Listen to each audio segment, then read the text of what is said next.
Hello YouTube! Je vous retrouve dans cette nouvelle vidéo pour vous faire part de mes 5 youtubeurs coréens et non coréens que je suis sur YouTube du coup. Donc voilà, c'est parti! 1, 2, 3, 4. Oh, I wanna run away.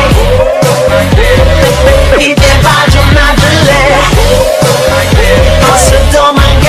Oh my god. Mytho, mytho, mytho, mytho!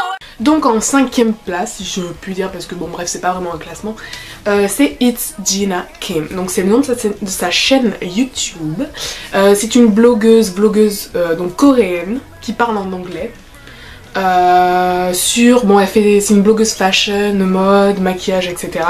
Et qui parle aussi un petit peu de culture coréenne, voilà, donc c'est agréable de voir parce que je trouve qu'elle représente bien la mode coréenne. Je trouve que c'est un bon exemple en tout cas de ce qu'on peut voir peut-être la plupart du temps quand vous cherchez sur Tumblr ou etc. des streetwear ou street style coréen. Son style c'est le style coréen je trouve un petit peu, donc je trouve ça assez sympa. Ça, voilà, je trouve que c'est une bonne représentation de ce qu'on peut-être peut voir de la haute fashion en Corée quoi. Ensuite c'est une française qui vit à Séoul depuis 7 ans. Je l'ai découvert en fait grâce à une fan, enfin une abonnée. Je l'ai découvert grâce à une abonnée, donc Sarah Sam, à qui je fais du gros bisous. Voilà, donc merci en tout cas merci beaucoup de me l'avoir fait découvrir parce que j'aime beaucoup ses vidéos, je la trouve vraiment, c'est une fille vraiment, c'est super agréable de regarder ses vidéos, elle montre des choses super intéressantes, je sais pas, on se lasse pas de regarder ses vidéos.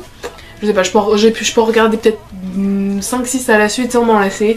Même ses vidéos, disons qu'elle fait chez elle assez courtes, elles sont quand même agréables à regarder parce que je sais pas, c'est plus intime, on a l'impression d'être avec elle et tout, elle vous raconte ses petites histoires, donc elle parle de ses histoires d'amour en Corée, elle parle de ce qui est facile à trouver pour acheter en Corée, d'être grande en Corée, voilà, donc peut-être des choses qui nous concernent si un jour nous on est amené à aller à Séoul ou en tout cas en Corée en tant que française étrangère. Voilà. Ensuite ce sera Woo Jung, je crois que c'est Jung son nom de famille. Kim, moi non, je crois que c'est Jung son nom de famille. Jung ou Jung, c'est bizarre quand même. Bon bref, c'est Woo Jung, en tout cas son prénom. Son nom américain sera Amos, je crois. Amos je crois que c'est. Bon bref, ce mec est super adorable. Déjà il est plutôt mignon, il a un sourire magnifique et ses vidéos sont super drôles. Je sais pas, il y a quelque chose que j'adore chez lui et en tout cas il fait des voyages assez souvent à Séoul, il vit aux États-Unis, il est dans l'armée je crois et j'en suis sûre dans l'infanterie je crois et je sais pas, ses vidéos il parle de musique, il parle d'être coréen, un homme son point de vue en tant qu'homme coréen, en tant qu'homme coréen. Bref, donc voilà, c'est super comment dire, agréable de regarder ses vidéos et également de le suivre en tant que personne parce que c'est une personne vraiment humaine. Voilà, il vous donne des conseils, dans la vie. Bien pour vous, quand il y a des moments difficiles, voilà, il met des petites phrases, c'est pas grand chose mais ça fait plaisir, ça donne le sourire. Et c'est quelqu'un de vraiment apaisant qui dégage beaucoup de chaleur humaine. Et donc je pense que c'est pour ça aussi qu'il y a beaucoup de gens qui le suivent et qui l'apprécient parce que voilà, il met pas de distance avec les gens et c'est quelqu'un qu'on peut sentir assez proche. Donc voilà, c'est pour ça que je l'apprécie beaucoup. Donc je vous le recommande en tout cas, si vous pouvez regarder des vidéos en anglais. Voilà. Donc je continue avec le couple canadien qui est probablement le plus connu dans l'univers K-pop, Eat Your Kimchi, donc avec Simon et Martina, voilà, ils sont basés en Corée depuis un moment maintenant, je sais même pas, peut-être plus de 10 ans, je sais pas, ça fait très longtemps qu'ils vivent en Corée. Voilà, ce qui est cool en fait, c'est que c'est un couple qui commence à être pas mal connu, qui est pas mal connu maintenant en Corée. Ils ont fait des interviews avec des groupes, je crois qu'il y a eu Yuki, peut-être même Block B une fois je crois. Il y a Ember qui fait des apparitions assez souvent dans leurs vidéos. Ce qui est vraiment cool parce que tout le monde aime Ember, quoi, c'est une fille tellement géniale.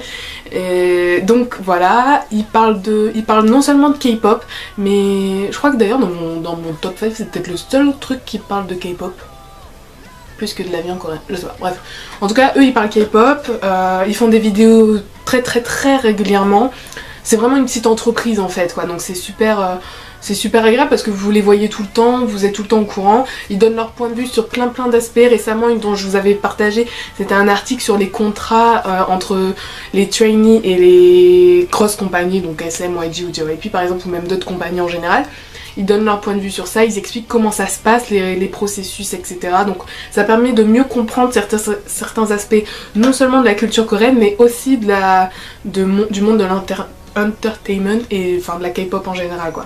Donc c'est vraiment un couple super, je pense que c'est un incontournable quoi ce couple. Donc je termine avec ma petite chouchoute, je l'ai découverte il y a pas très longtemps, il y a peut-être 3-4 mois. J'adore ses vidéos et c'est Megabone aka 저는 미국 사람 입니다. J'adore son intro avec sa petite phrase Hello friends and family. Vous voyez, elle dégage trop de bonne humeur, de joie de vivre. Ça vous donne trop la pêche. Elle est toujours un peu comme ça dans ses vidéos et tout. Vous voyez, toujours en train de bouger dans tous les sens. Voilà, c'est... Elle parle de tout. Elle parle donc de sa vie en Corée. Elle parle de ce qu'elle a découvert en Corée. Elle parle super bien le coréen. Donc elle est américaine à la base.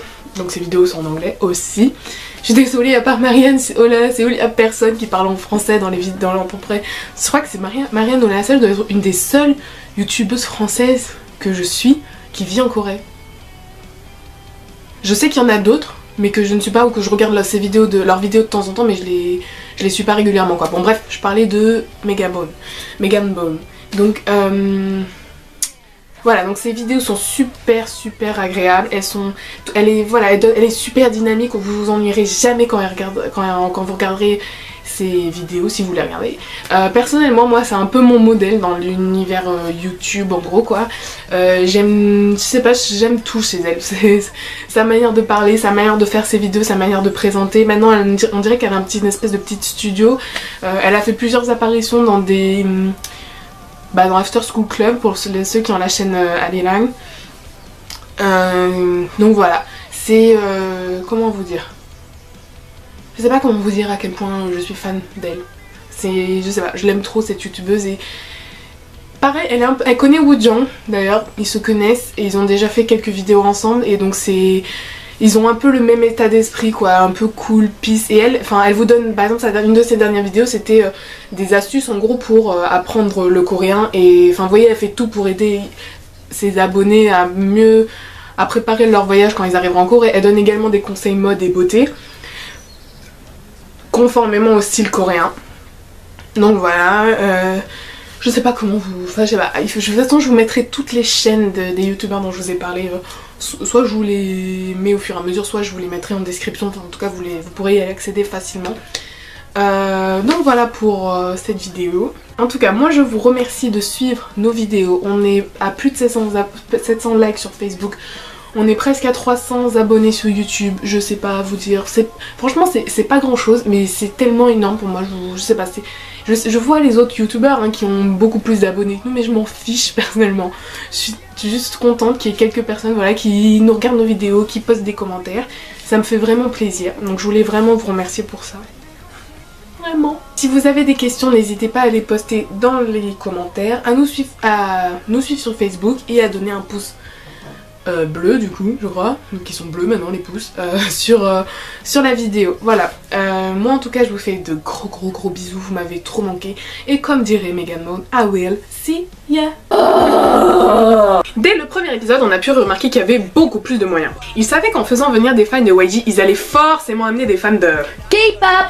Avec Illionnaire, des gens qui les suivaient, même chose pour Brand New et YDD qui est quand même un papa du hip hop. Alors que dans la saison 2, il y a personne qui va fangirliser sur MC Meta ou Dio.